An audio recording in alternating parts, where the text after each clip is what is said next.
नीलाचलनिवासाय नित्याय परमात्मने बलभद्र सुभद्राभ्यां जगन्नाथाय ते नमः। नमो नमः। मम नाम दिव्यलक्ष्मीमहन्त, अनुक्रमाङ्क 20।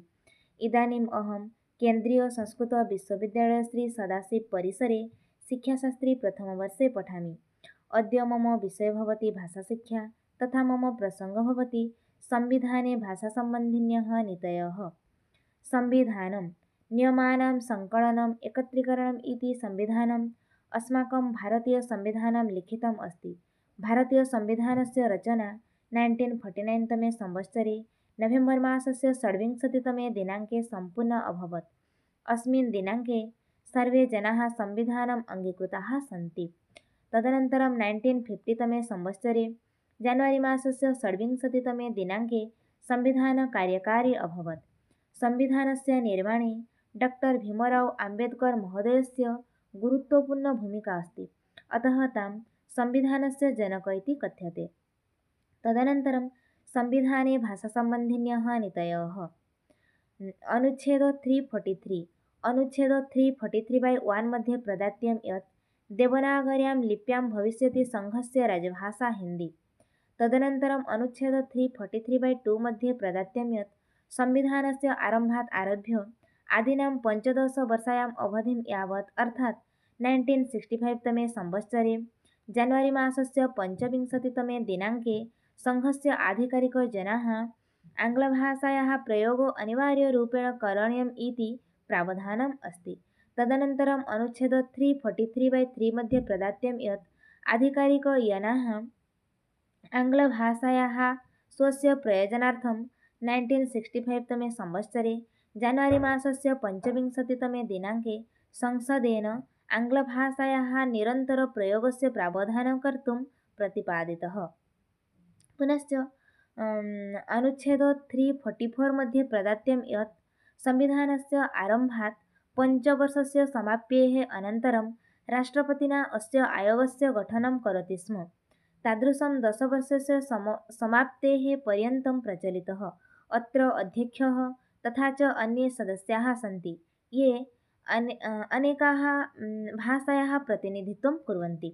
तदनन्तरम् अनुच्छेद 345 मध्ये प्रदत्तं यत् प्रदेशस्य विधानमण्डलेन अथवा आयनेन प्रावधानम् अस्ति यत् आङ्ग्लभाषायाः उपयोगो राज्यस्य अन्तः तेषाम् आधिकारिकजनानां निरन्तरं भविष्यति।